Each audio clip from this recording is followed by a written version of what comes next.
Kicked off. So firstly, very warm welcome to everybody. Great to see you all here. It's going to be a great session tonight.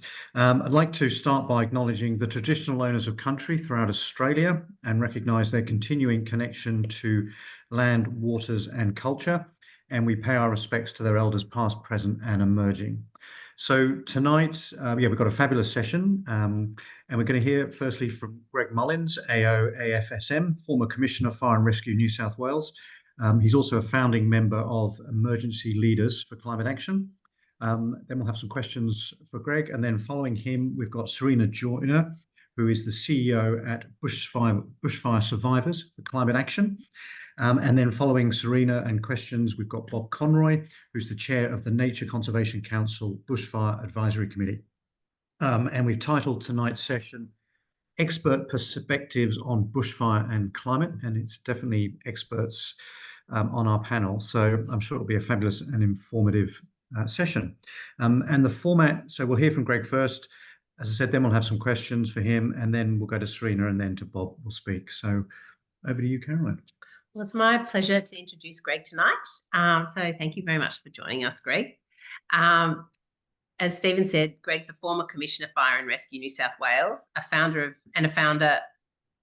of Emergency Leaders for Climate Action.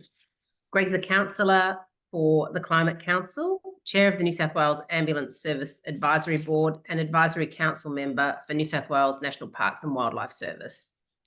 In addition to being involved in many other things, including the Bushfire Advisory Committee for NCC and writing a book in 2021. Many of you will remember Greg for trying to warn the last federal government about the impending fire season back in 2019. The Emergency Leaders for Climate Action tried to meet with Scott Morrison for multiple months in the lead up to the summer in 2019-2020 to warn the Prime Minister about what veteran firefighters, climate scientists and meteorologists all identified as a looming bushfire disaster. The Prime Minister was not receptive and that meeting never happened.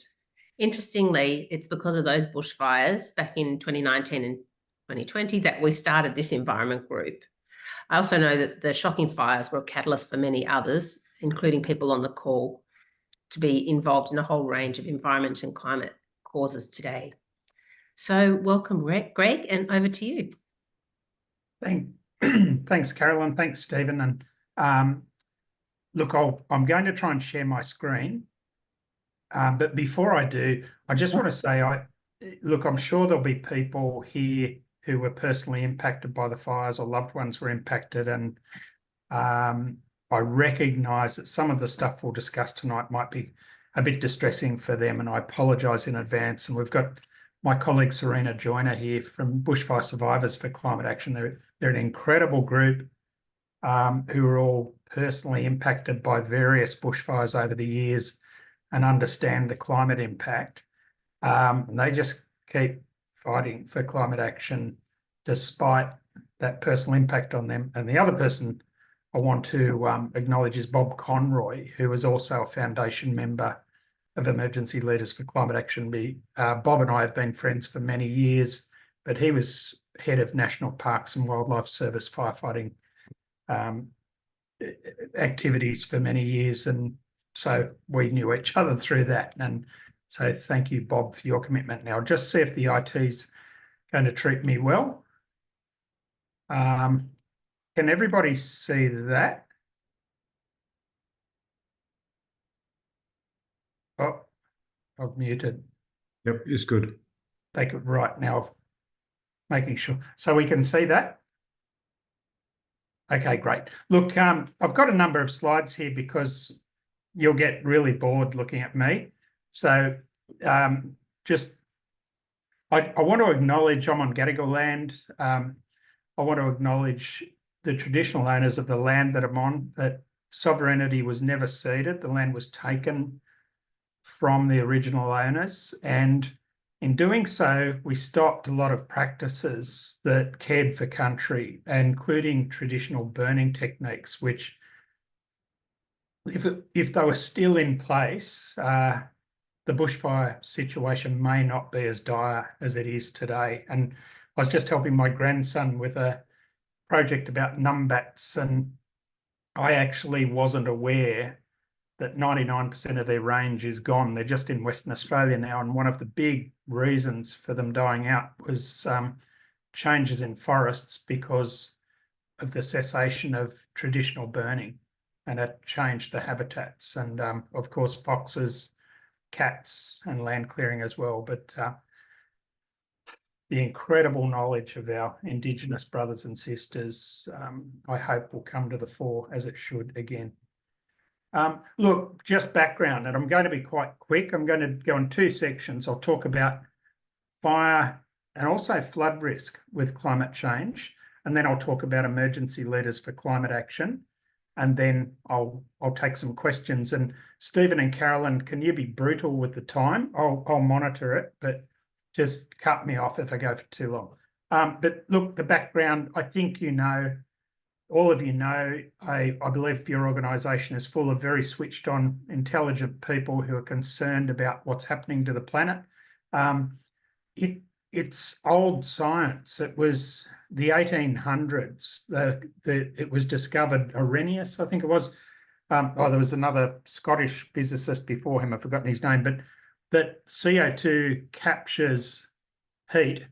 And if you raise the CO2 levels in the atmosphere, they postulated in the early 1900s that temperatures would go up. So it was well known, and they thought it would be a good thing way back then. From the Industrial Revolution, let's say 1850 or before, but 280 parts per million in the atmosphere of CO2. We're now north of 420 parts per million. And we know that it's from the burning of coal, oil, and gas by humans.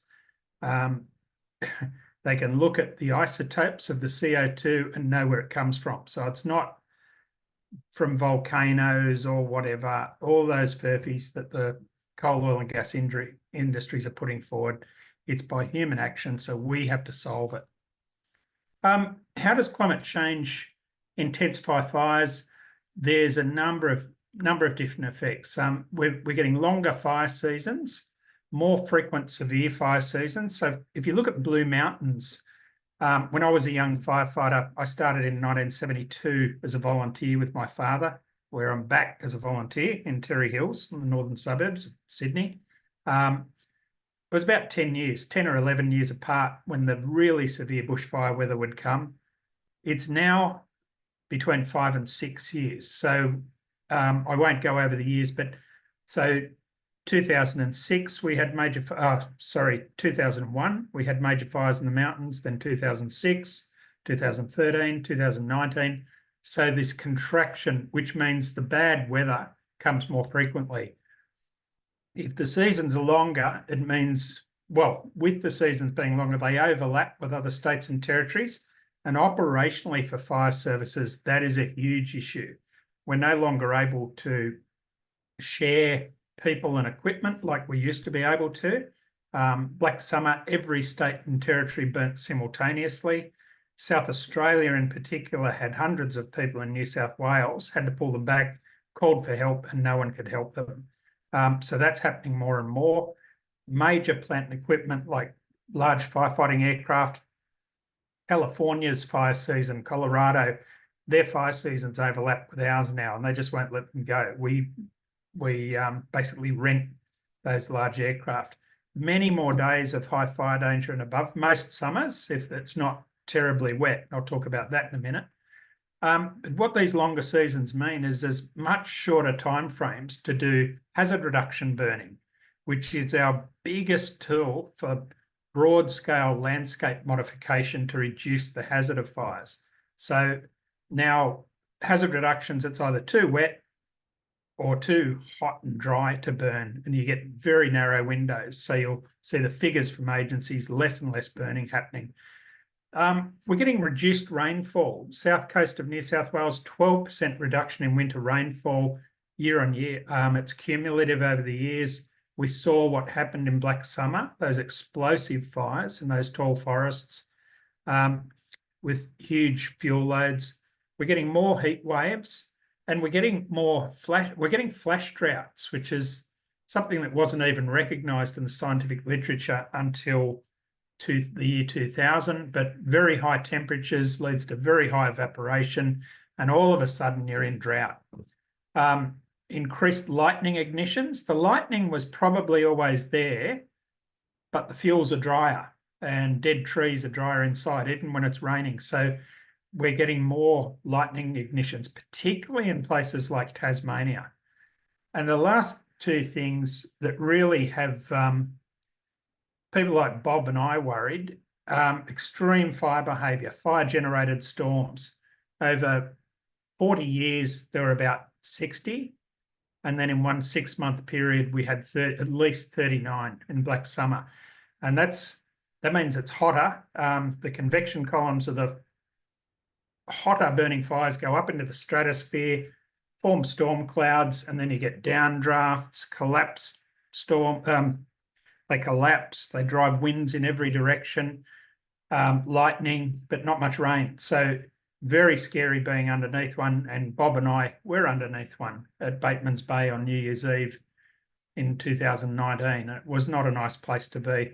And intense fires burn overnight, just like they used to during the day. And this nighttime was when you put fires out. My dad taught me all those years ago, nighttime, get in there, hook in, do your backburns, but often it's just too hot and windy at night.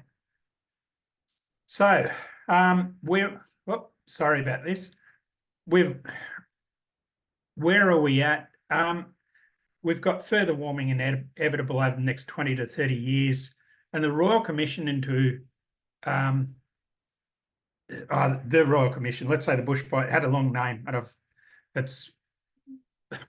I've forgotten it, but it found that no matter what we do about emissions worldwide now, because of the CO2 in the atmosphere already, we're going to still warm. And we're on a high global warming pathway. That graph below, we're not on a low global warming pathway because people aren't taking it seriously worldwide. Countries aren't doing enough. So we are in trouble. I'm going to get through this quickly. Oh no, I used a slide from another presentation with a rude word in it. Don't look for it. I was sorry about this. I apologise. It was for some friends. This graph, what got the fire authorities really thinking were the Canberra bushfires in 2003, and Serena has members who went through that.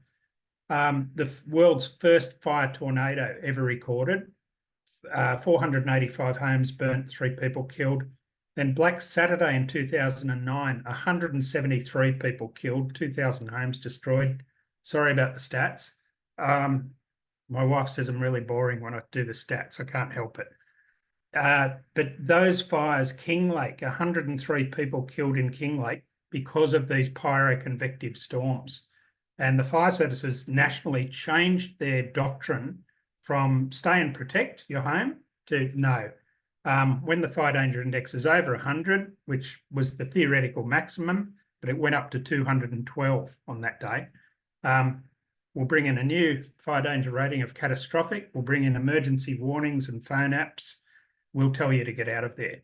Black Summer, there's one paper that says by 2040, the weather conditions that spurned Black Summer will be average. By 2060, that'll be an exceedingly cool summer. And I'm glad I won't be around to see the fires in 2060. Now, floods, the other side of the coin, for every 1 degree increase in temperature, the atmosphere can hold 7% more moisture. The insurance industry is well aware that this leads to far more intense downpours, where most of the rain comes in downpours now rather than gentle rain that soaks into the ground, leads to flash flooding and rapid rises. We all remember the Tinny Flotilla in Lismore because the emergency services were simply overwhelmed. No one ever dreamt that it could be possible to beat a flood high by 2 metres. And then you've got the long tail response and recovery. So it's very expensive.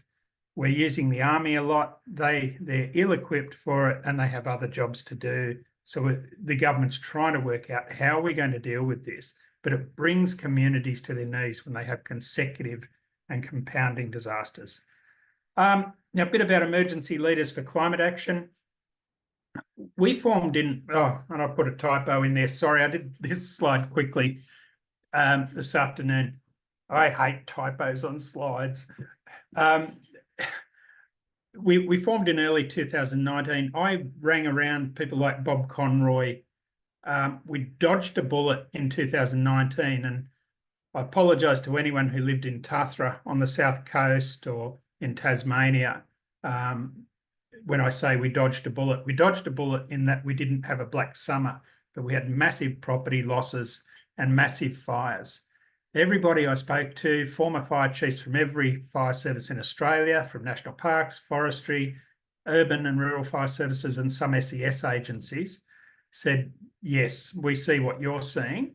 There's a disaster coming our way, and it's driven by climate change, and governments are ignoring this and lying about it. So we came together. You may or may not have heard of us at the time, but we were very vocal. We held press conferences because we wrote to the Prime Minister, gave him every opportunity to meet with us. He wouldn't even let us meet with other ministers. It wasn't until late September, when there was media interest in it, that they fobbed us off to Angus Taylor and David Littleproud. And it was a bizarre meeting because David Littleproud didn't want a Liberal in the room, and they just glared at each other. And it was very, very strange.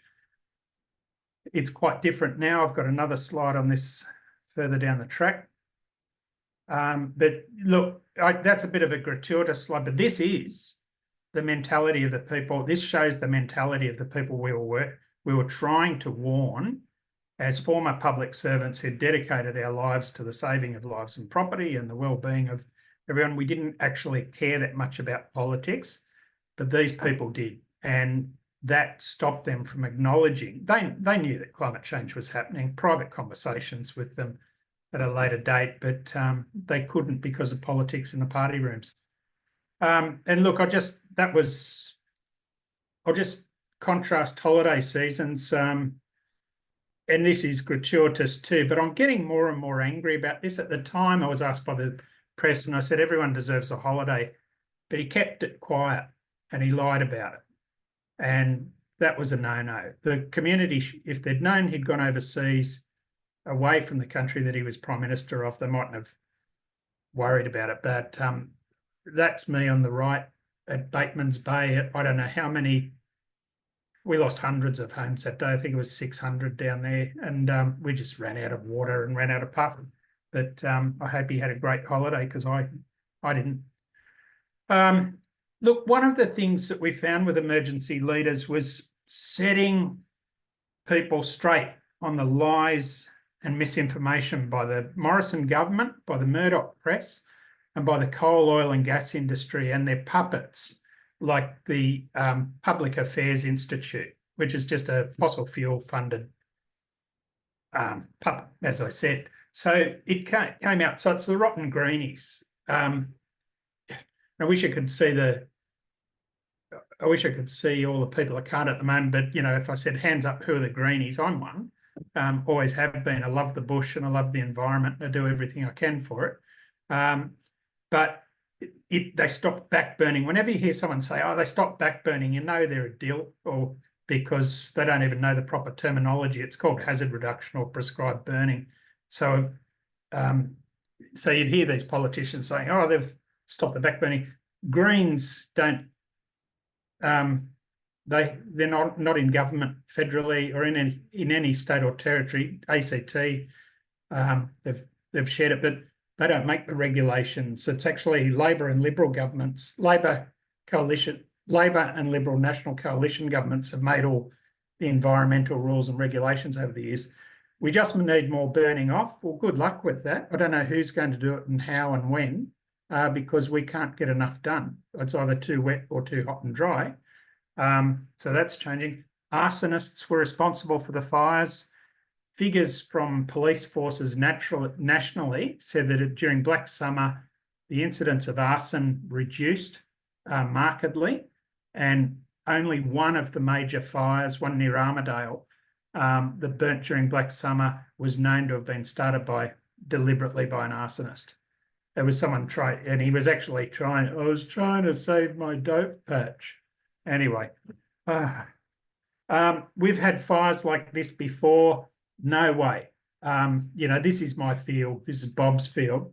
We've had nothing like it. And I've worked in Spain, France, Canada, the US. They're getting fires the same, off the charts, for a whole lot of reasons, and I won't go into them. I've talked about them before, but nothing we do on emissions can affect these fires. They said these fires, and that was so disingenuous because no one had ever suggested that.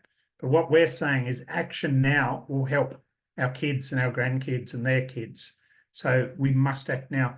My favourite was that I was an inner city raving lunatic, and that was our Deputy Prime Minister of Australia. Just so juvenile. It was unbelievable, but that's where it went. Things can happen, can change very quickly. I know that many people are saying they're disappointed. The Prime Minister came out recently saying we're going to use gas. They're scared to death of the fossil fuel industry. But if you look at the budget, there's no money for gas. But they're doing a lot of different things. They're pulling things together. The Climate Council assesses that budget as a climate budget. The Made in Australia, critical minerals, etc. There's lots being done. And if you're thinking, well, if you did, and none of my business, but if you voted Labor last time, you're thinking, nope, they've let us down, going to vote for the other mob, just go back to that photo with the coal. They're backing away. They want to build nuclear reactors in 50 years' time when it's too late. You'd have to be kidding. So something's better than nothing. And I'm finishing up. But look, that's my, pardon me, that's my grandson, Eamon, the one with he and I. That's my last day in Fire and Rescue New South Wales was 6th of January 2017. I'm very focused on why I'm active on climate, because the planet's in a bad way. We've got great prosperity from fossil fuels, but there's a better way and a cleaner way, and it's for Eamon and his generation and the generations after. And we have a duty, and I'm so pleased that you have decided to act by forming professionals advocating for climate action. So over to you. Great, thank you very much, Greg. That's a great way to start the session, and what a nice photo at the end too. That says it all, doesn't it? Really, with you and Eamon. So thanks for that. So if you've got any questions, please pop your hand up or just pop them in the chat. I'm going to start with one from the chat from Matt here. So he says, with shorter recovery times between intense fire seasons, is the bush changing to become more dangerously flammable?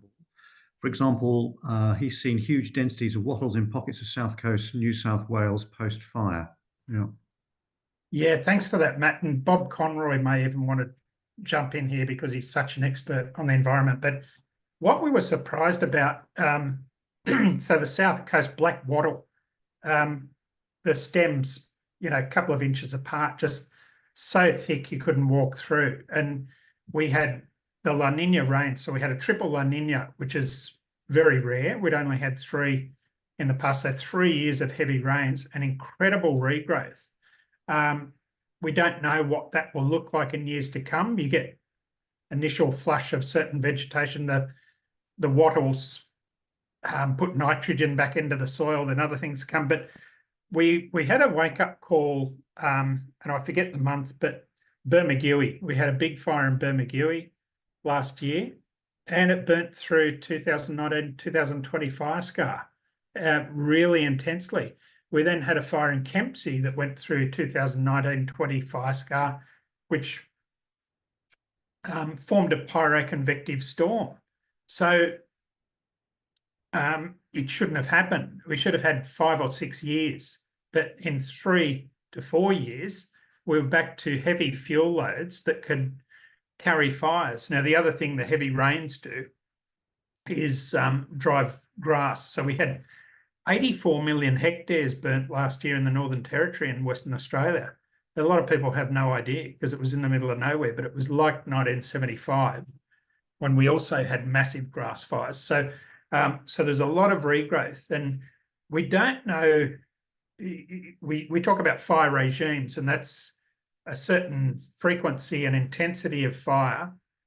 And if you change that, you change the vegetation mix. So we don't really know. I don't know if Bob wants to jump in. Yeah, Rob, are you there? Do you want to add any comments to that?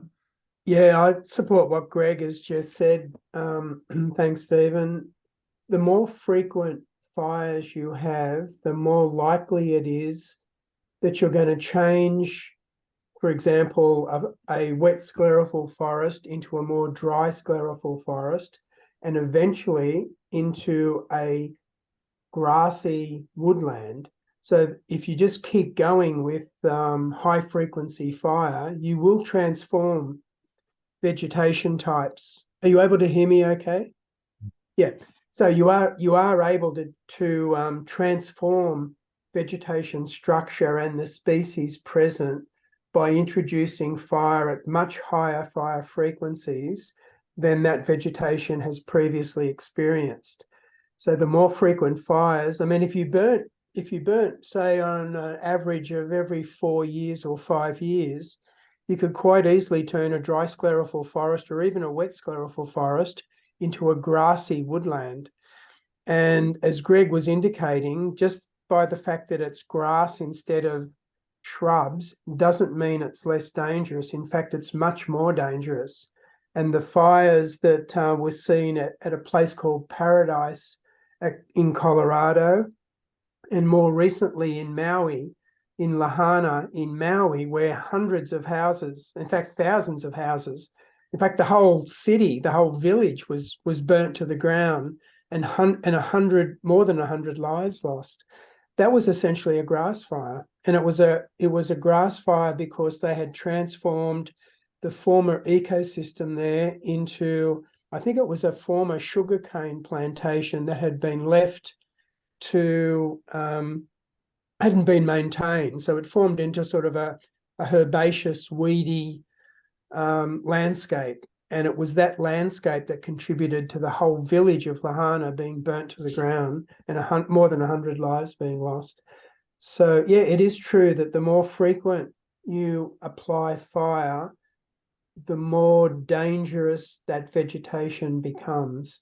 So the more prone to ignition and the more prone to rapid fire spread. So that's the problem with a grassy woodland or a grassland, is that it may be less intense in total than forest fuels, but it will be much more rapid in terms of its spread, and it will still be very deadly. So you can't outrun a grass fire. And many people have tried, many people have died in the process. Thanks, Bob. We've got a question from Martin O'Day, who couldn't be on the call. He sent it in advance, so a slightly different angle. How might we get more Indigenous land management through cultural burning to protect high value places, Greg? Look, that's a huge. One of the things I've learned is that well-meaning people like me thinking we can come up with the solutions for our Indigenous brothers and sisters often makes the problem worse.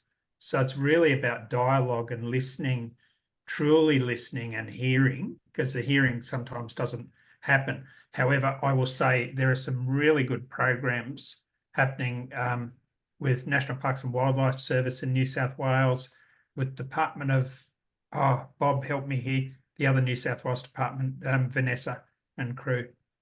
Oh, Heritage. Yeah, Heritage. So they're harnessing this knowledge that's out there. What pains me is where I live in Sydney, the traditional owners, the original owners were driven out or died. There was a smallpox epidemic soon after the first fleet. And so that knowledge isn't held locally, but there's people from other areas who are transferring the knowledge and trying to learn what happened in certain landscapes. So So it's a very, very difficult thing. But once you lose something or stamp it out and stop people doing it, it's really difficult to let it come back. But I will say, I've worked up in the Northern Territory, and they have Indigenous ranges up there. You can't just say, oh, look, they live on country, let them burn. They actually have to feed their kids. So they need to be paid to do it. Don't just go, oh, yeah, we'll let them.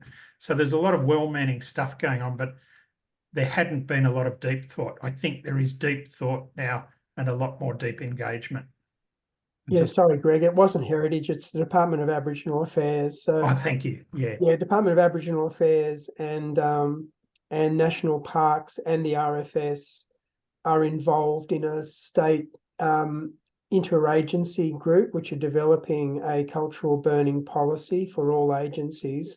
And they have a reference group, which I think is 6 Aboriginal people from across the state who are giving them guidance and direction in terms of what the policy should look like. And apparently that has now been drafted and it's about to be released. Yeah, and look, there's good work in Western Australia. Northern Territory, as I said, it's really entrenched in the Savannah areas. So a lot going on, but a lot more work to do. Very much. Thank you. Great. Thank you. We'll just go a final question, Greg, and then we'll come to you, Serena. So, Greg, this one's from Amanda. She says, before 2019/20, emergency services were not talking much about climate change. They are now. What is the attitude of, say, New South Wales RFS to climate change and their mitigation and adaptation plans? Yeah, look, great question.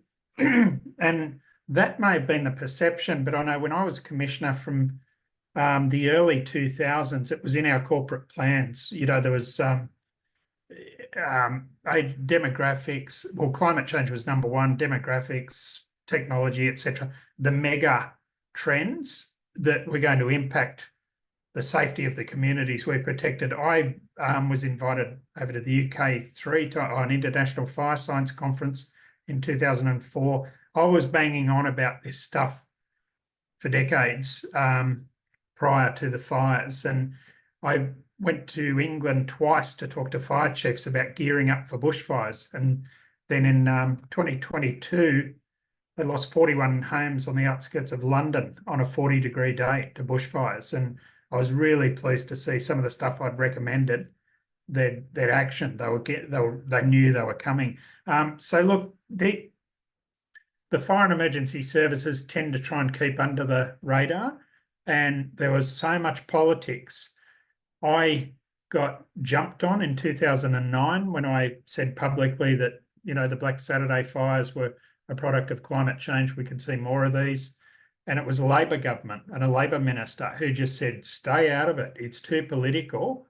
Just shine your buttons and look good in front of the camera, but do not talk about climate change. And he was sort of looking out for me because he said, they'll come for you, the Murdoch press and everyone, and they did. And so when you've got a big fire to fight, the last thing you want to be embroiled in is a political bun fight. So they left it to the old retired fire chiefs. But the emergency services internationally were onto this for decades. Yeah, fantastic, Greg. Thank you. Great. All right. Now I'm going to introduce Serena Joyner. So Serena is CEO at Bushfire Survivors for Climate Action. They're a community of determined bushfire survivors who share their stories to drive urgent climate action. And they believe that the human impacts of climate change must be prioritised in Australia's politics, courts, businesses and public planning. And their mission is to create a safe future for all Australians. And Serena's been in this role as CEO since October 2022. And Serena has a community engagement focus. She's also a member of the Blue Mountains Planetary Health Advisory Committee, member and lead organiser for Macquarie Alliance for Climate, and co-founder for Resilient Blue Mountains. So very warm welcome to you, Serena. Thank you so much, Stephen and Caroline, for organising this. And I would also like to pay my respects to the traditional owners and the elders of the land that I'm on Darug and Gundungurra country in the Blue Mountains. And I also extend that respect to any Aboriginal and Torres Strait Islander people here on the call. And I am always grateful for the patience and wisdom that Aboriginal and Torres Strait Islander communities and people share with us in this common fight. They've been doing it for 250 years. And and it's great to share the panel with Greg.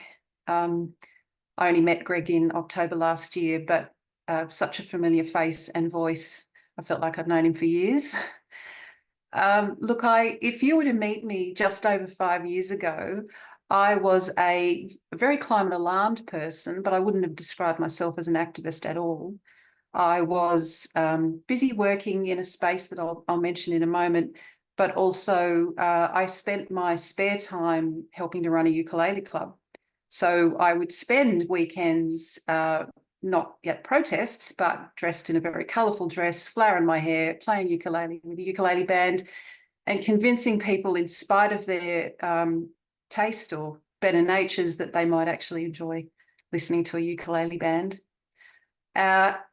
My anniversary of becoming a climate activist has just passed. It's 5 years since and I know the day, I nearly know the hour. Some of you might even know what I'm talking about, and it was when Labor lost the 2019 federal election.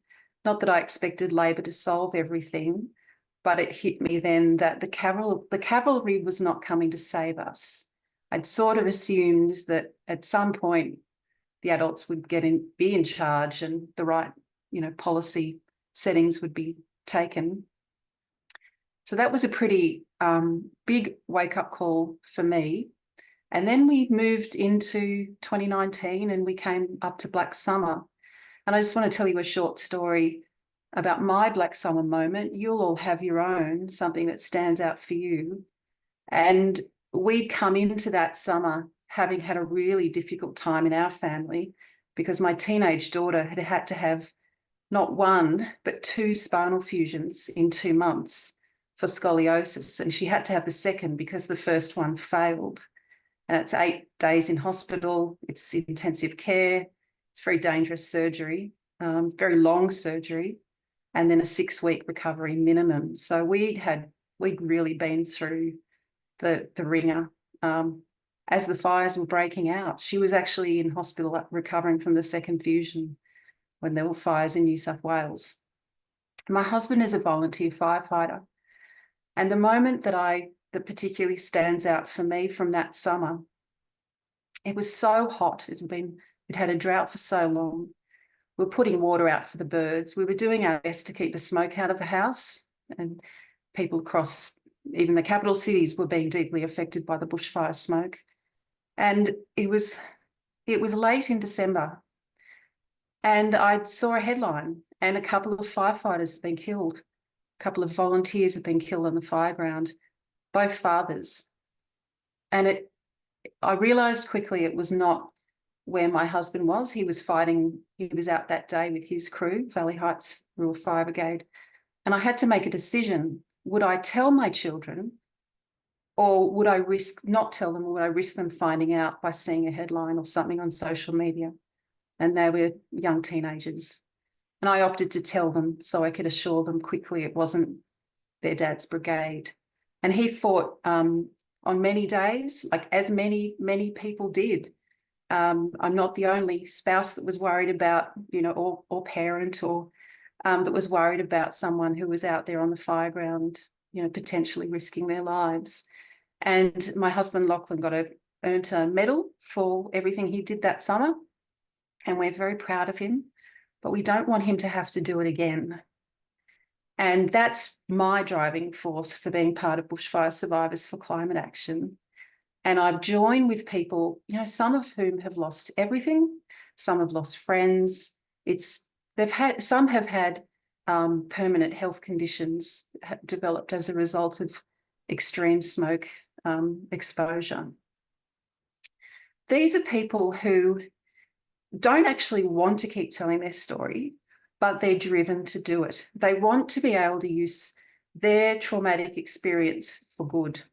And they really absolutely want to see Australia stop making the problem worse.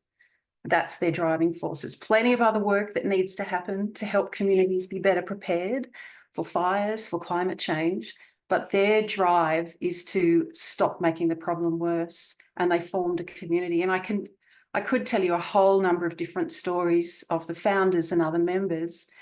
One of the one of the powerful things that we can do is tell stories that actually describe that extreme fire behaviour that Greg was talking about.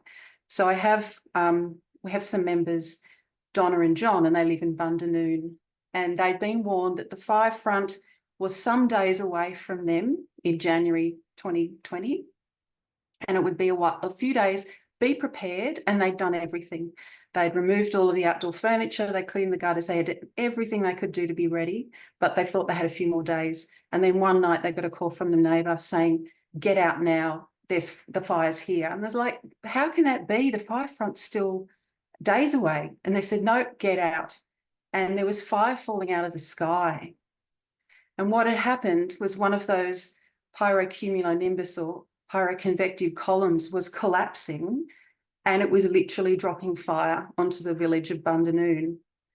And they jumped in separate cars. They grabbed the chickens and they escaped through flames. They're both okay, but they lost their home. And I've got other stories that illustrate where once people could prepare and defend their homes, that the fire behaviour is so extreme that's not happening.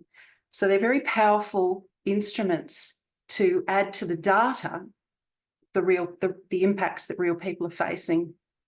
So this band of people have gotten together and said, well, we're going to create a not-for-profit and we're going to work on this. And what we discovered is there's actually a bit of magic going on. As hard as the stories are, when we tell stories, and you were listening to my story earlier, you're listening with empathy. And what happens when we tell stories is the listener's entire brains light up. This is well-known neuroscience. So when we listen to data, there are different parts of the brain that light up. But when we listen to stories, our whole brain lights up. And there's something that occurs called neural coupling, where you actually begin to imagine yourself in the situation that the storyteller is describing. You imagine what that's like. You maybe think, what would I do in that situation? That builds empathy. Your brain even releases oxytocin. So in the telling of stories, we're building connection, you're gaining empathy. You were probably picturing yourself trying to keep the smoke out of the house and what that summer was like. And then maybe you're even wondering what you would do in the situation that I had, where I was weighing up whether to tell my kids about the deaths that I'd seen in the news. So it's this extraordinary experience that we've discovered our organisation and our members are really good at making the best of. So what we've done with that is we've taken that storytelling superpower, if you will. I'll just, I will share a couple of slides. Can you see those? Yep. Okay. So we found that when we support bushfire impacted people to tell their stories and they're advocating for climate action, politicians, governments and the regulatory bodies and the courts must acknowledge the human impacts of climate change and drive increased climate ambition. And I'll just skip to one of the early wins, this extraordinary win. Bushfire survivors for climate action took the New South Wales EPA to court, the New South Wales Land and Environment Court. And in 2021, we actually won that case. And it was the first time an Australian court had been ordered to act on climate change. And that decision it was not challenged. It didn't go to appeal. It was accepted by the coalition government at the time.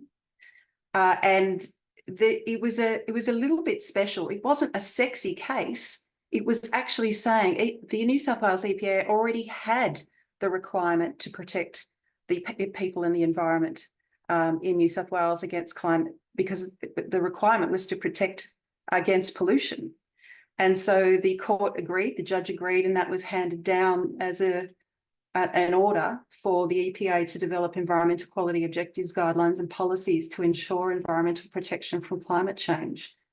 They were also ordered to pay our costs. So you often hear about when the costs are, when it goes badly, but it can go well for in public interest cases like this one. Since then, we've remained a key stakeholder with the EPA, and they talk with us and work with us on how they're going, and we keep an eye, very close eye on their progress. Last year, they launched their Climate Change Policy and Action Plan. You can follow along on their website the progress of the implementation of that. Earlier this year, the EPA Act was actually amended to codify exactly that court decision.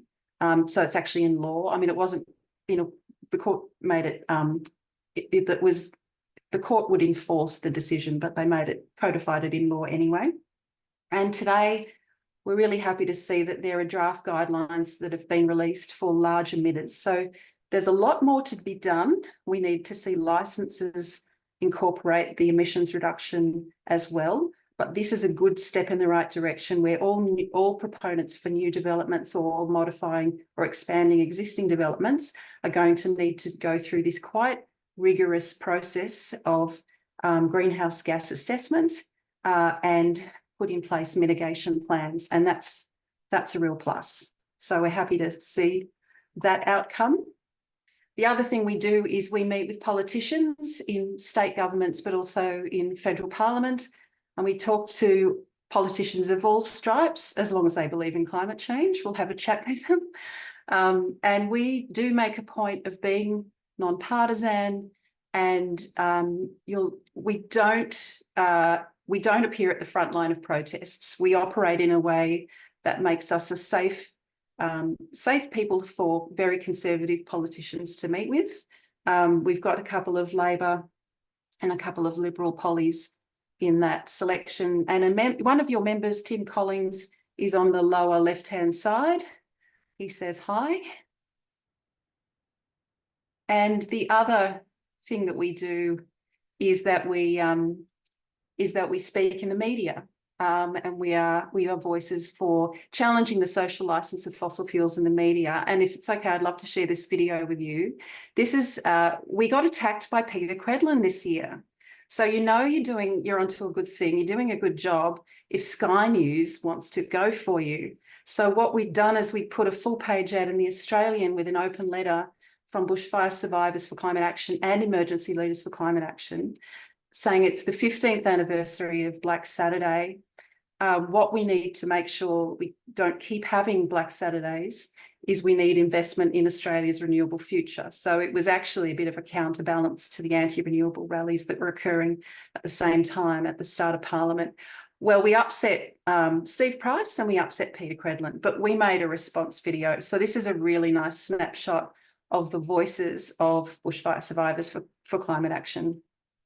Did you see Peter Credlin acknowledging our work on Sky News for 4.5 minutes? A group called Bushfire Survivors for Climate Action have taken out a full-page ad in the Australian newspaper. Now, according to the ad, the 2009 Black Saturday fire was the result of climate change. Almost, but no. We said climate change is making fires more extreme. An important distinction that must have slipped Peter's mind. Now, this notion that more wind turbines and solar panels means fewer bushfires, no more droughts, no more floods, no more storms. Wait, who said no more floods and storms? Australia has always been prone to droughts, floods and fires. And that's why we're concerned, because climate change makes them worse. But if you go to the Bushfire Survivors for Climate Action website, what you get is first a declaration that I quote, "We are a community of determined bushfire survivors," an invitation to donate, an invitation to sign an open letter to our leaders, a petition to pause approvals of fossil fuel projects, and finally, an endorsement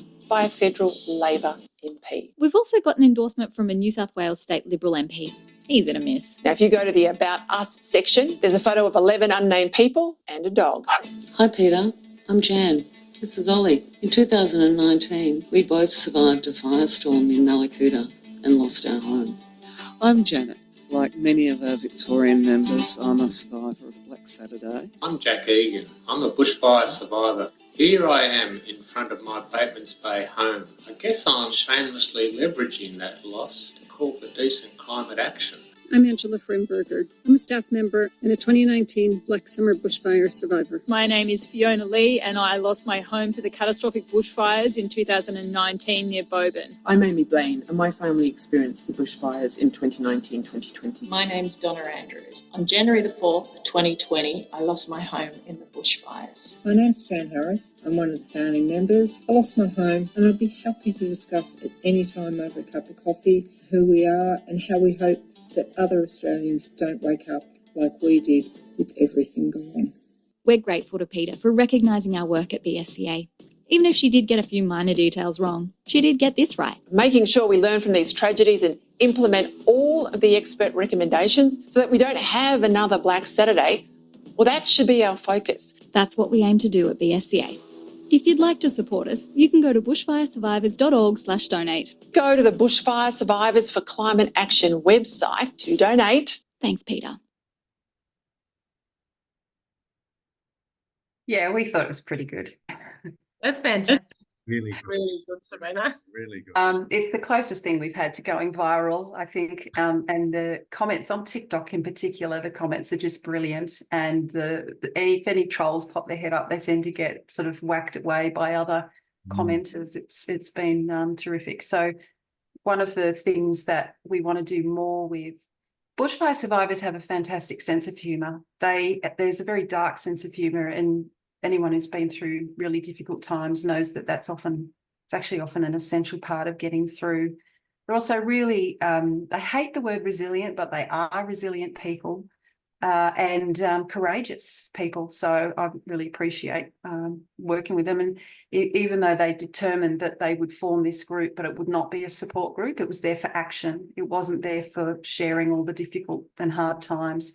But what has happened is working together does have a therapeutic effect, and we really enjoy working together. It's a community. So I just want to... Did you see Peter Credlin acknowledging our work on Sky News for 4.5? Yeah, just trying to work out how to progress to the last slide without playing the video again. If there's anyone here on the call who feels like you've got a bushfire story that you'd like to be part of Bushfire Survivors for Climate Action, I'd really encourage you to join, or just join to be one of the many supporters. We're also a tiny not-for-profit, and we do have to go out and look for funding regularly, and especially at this time of year. So if you're in a position where you could make a contribution, that would be extremely welcome. There's a donate button on the website. If you would like DGR status, or tax-deductible status, we can make arrangements for that separately. And I've left my email. The email there is also if you wanted to collaborate in any other way. So I'll stop sharing now. And thank you so much for the opportunity to have a chat with you. And if you've got any questions. Thanks very much, Sabrina. That it's so interesting to hear. And I love the way, it's very moving to hear those stories. And yeah, it makes it all very human and very real. So thank you very much. If anyone's got a question, pop it in the chat. But I've actually thought I would kick off. I'm just really interested, I suppose, in when you took the EPA to court. I suppose my question's about what spurred. It's quite a big thing to do for a small organisation. What spurred you to take that approach?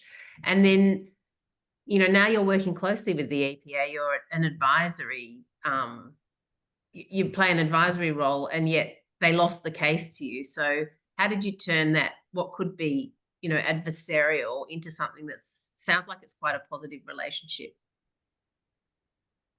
Yeah, good question. For the first part of the question, I joined after the case had been won, so I'm speaking from what I know from the short history of BSCA.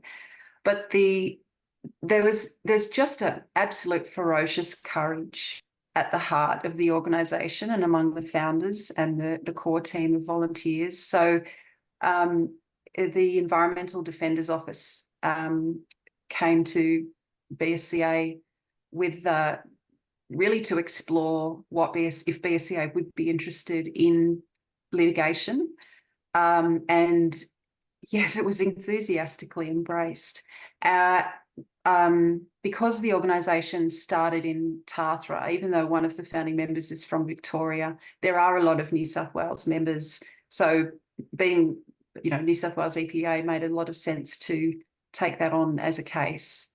So it was the right case came up, and BSCA was the right litigant to go. Why do we have a great relationship with them now? Credit has to go to the coalition government that was in power in New South Wales at the time. So Matt Keane and James Griffin, and they turned to, they said to their Nationals colleagues, well, we have to do it because the courts ordered us to do it.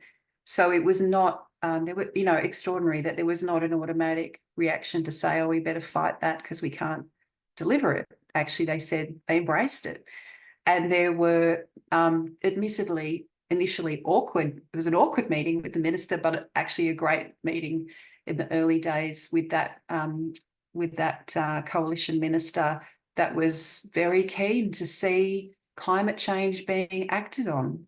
So it's always encouraging to see that you can have bipartisan or multi-partisan ambition on climate in some jurisdictions in the country, and if only it was catching, we'd like it to be contagious and get to the federal sphere. It's not there yet, but we absolutely. The EDO is fantastic, and they definitely have been a target for Santos in particular, but fossil fuel companies, they definitely have tried to make an example of them over the loss of the Tiwi Islands and Barossa gas cases. But it's good to see that their funding is going to continue, and they are excellent. That's good, Serena. Thanks for that. Just picking up on that sort of the political angle, you showed some pictures there with some of the politicians. So, I mean, how supportive are you finding currently, say, the New South Wales government is, and federally, where's that at, do you think? There's no doubt that the New South Wales government is certainly taking action.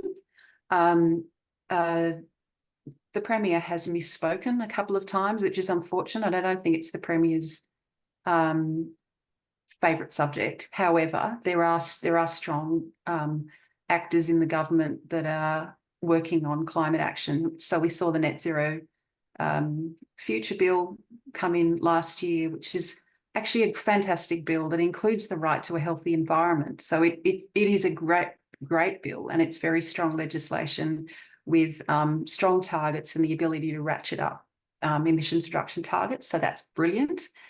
How is it on a federal level? We obviously get to speak to some great Labor people that are very supportive.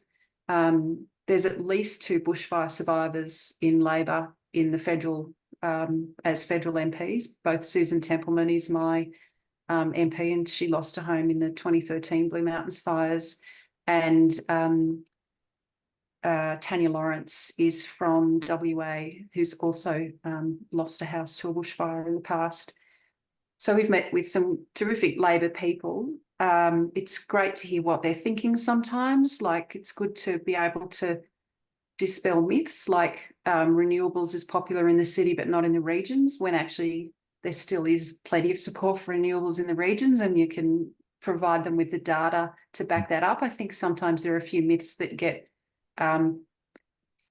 sort of sent around Labor. That's a very interesting. I wonder if anyone else finds that if they speak to Labor MPs. It's always good to do a bit of myth debunking when you visit MPs. And we've had really constructive meetings with Liberals, Keith Wallahan, Jenny Ware, Bridget Archer. Well, Bridget Archer is a standout. She's practically an independent. She might be an independent one day if the party kicks her out eventually. She's fantastic. But Jenny Ware is a relatively new MP for the Hughes electorate, so south of Sydney, very bushfire prone, and it houses the Lucas Heights reactor.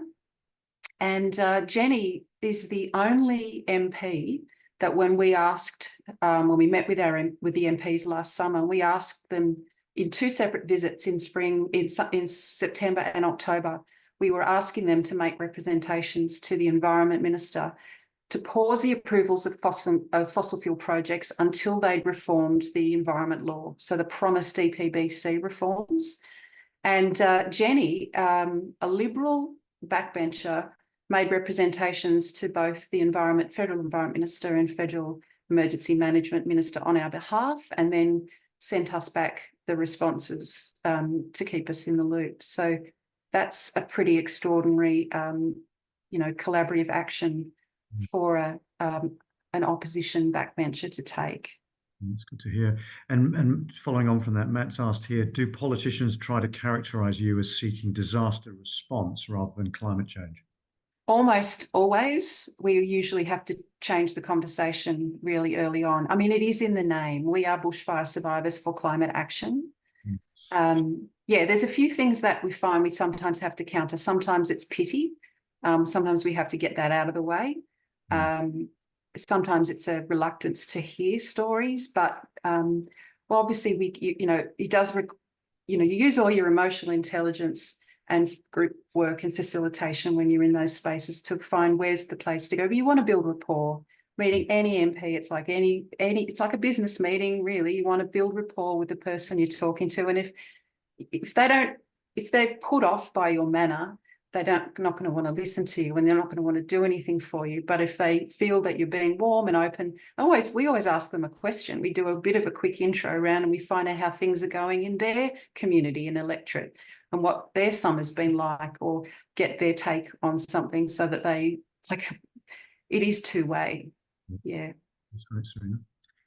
Thank you so much, Serena. That's been terrific. We really appreciated your presentation to us, and the stories that you've shared, as I said a few minutes ago, and also answering the questions. So thank you.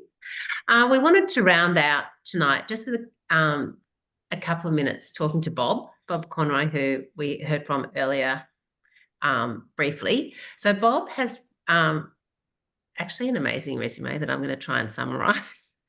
40 years experience in protected area management in both operational and executive roles. And he's got a strong interest in fire management strategy, policy and planning. He's represented the New South Wales National Parks and Wildlife Service for more than 10 years on the Bushfire Coordinating Committee and the Australian Fire and Emergency Services Authorities Council. He's represents NCC on the Rural Fire Service Advisory Council and the Bushfire Coordinating Committee. He's a member of the World Commission on Protected Areas and the IUCN Expert Assessment Group for the Green List. As a director of Ardent, he recently undertook a fire policy review for Parks Australia, was a member of the AFAC audit team, and was a member of the AFAC audit team for the 2016 Tasmanian bushfires. He's a recipient of the National Fire Medal, AFAC Special Acknowledgement Award for contribution to the industry, and he's also a Churchill Fellow. Gosh. Bob, that's amazing. I suppose we wanted to bring you into the conversation. Thank you for joining. I suppose we really invited you in your capacity as the chair of the Bushfire Advisory Committee for the NCC, but you work across a lot of advisory committees. We thought we'd throw to you and ask you, what are your thoughts? What do you see? What are you seeing out there in terms of the discussions around bushfire, and also just any reflections you've got on some of the things we've discussed tonight? Well, thanks, Carolyn and Stephen, for inviting me. And I should say that I'm speaking to you from Gadigal country, so part of the Gadigal clan of the Guringai Nation. And very proud to be here. This area, in fact, the Sydney region generally, is just absolutely chock-a-block full of Aboriginal heritage, and I have a great interest, in fact, in Aboriginal heritage in the area. Look, I guess my reflections are that there's still a lot of work to do. So I'm very proud to chair the Nature Conservation Council Bushfire Advisory Committee. We've got luminaries on our committee, including Greg. In fact, Greg and I, we share a number of roles on advisory committees and a very similar history. as part of the Bushfire Advisory Committee, one of our roles is that the NCC has a statutory role on both the Bushfire Coordinating Committee and the Rural Fire Service Advisory Council. And I represent the NCC on both of those committees, as you just mentioned. It's important that the NCC is there because of our interest, not only in nature conservation, but also in conservation generally. And of course, the impacts of climate change on both nature conservation and a lot of our cultural heritage as well is quite significant. And it's significant because of the points that Greg has raised earlier. It's the increase in fire frequency. It's the inability of fire authorities now to be able to contain fires to a smaller size as we used to because of that problem of fires burning overnight quite intensely, and the inability to contain the fires at night. The fact there's a lot of fires burning at the same time doesn't mean we've got the resources to respond. So all of that's having an impact on both natural and cultural heritage. And I guess some of the points, the RFS is leading a process where we're looking at what they call new generation bushfire risk management plans. So there are organisations across the state called bushfire risk management committees. And these committees are established for local government areas. For example, there's one in the Blue Mountains. There's one in the area I live on, the Northern Beaches. Sometimes it's a combination of local government councils. There's 53 across the state. And for each of those 53 bushfire risk management committees, we do have a Nature Conservation Council rep on 39 of those 53. We are seeking members for the others. And what those members do is they advocate for the NCC policy in relation to bushfire management. And we, the Nature Conservation Council provides support for those members in terms of their advocacy. And part of their advocacy obviously is for limiting the impacts where we can of frequent and intense bushfires, because they do have an impact on ecosystems and they do certainly have an impact on cultural heritage.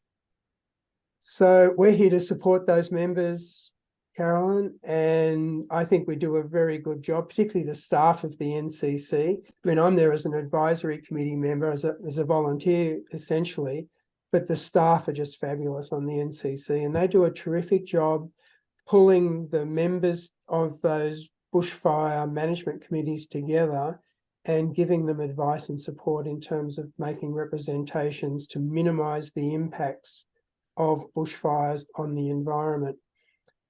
Something else we do, and particularly in our role as representing NCC on the Bushfire Coordinating Committee, is to make fairly major, I've got to say, contributions to bushfire policy, and things like just recently minimum impact bushfire suppression guidelines. So there is a policy that deals with bushfire operations, and anyone who implements a response to a wildfire has a defence to prosecution against any environmental legislation. So there is a defence there. They can do basically, they put a bulldozer anywhere they like, as long as it is legitimate to contain the fire. And our role on the NCC is to say, sure, we recognise that there is a defence there, but let's try to do that in a responsible way. For example, rehabilitation afterwards. If there's a dozer putting in a containment line, why don't we use that dozer to pull back and rehabilitate that dozer line before it leaves the fire ground, and particularly where the payment to do that is recoverable from the emergency management fund that covers that particular bushfire. So it's that type of advocacy that we're instrumental, I've got to say, in providing advice to the RFS and to some of the other agencies. Not so much national parks, because we see them as a partner, And in fact, our most recent submission on the minimum impact suppression guidelines almost mirrored quite independently the National Parks response as well. There was a question earlier about, I think, regarding the RFS and maybe some of the other agencies in terms of their adaptation and mitigation strategies in relation to climate change.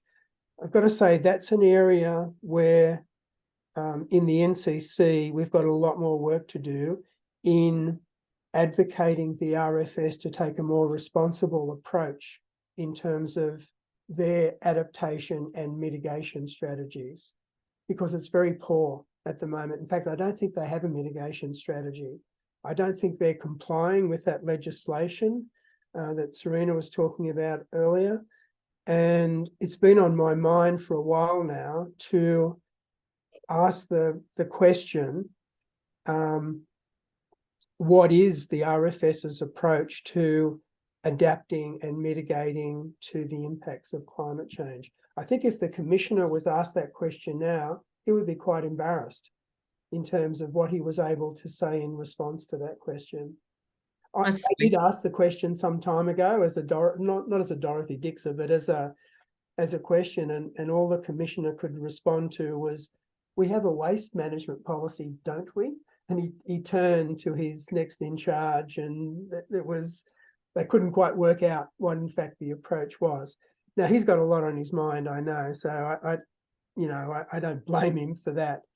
But I've had a look at it, and it's very poor.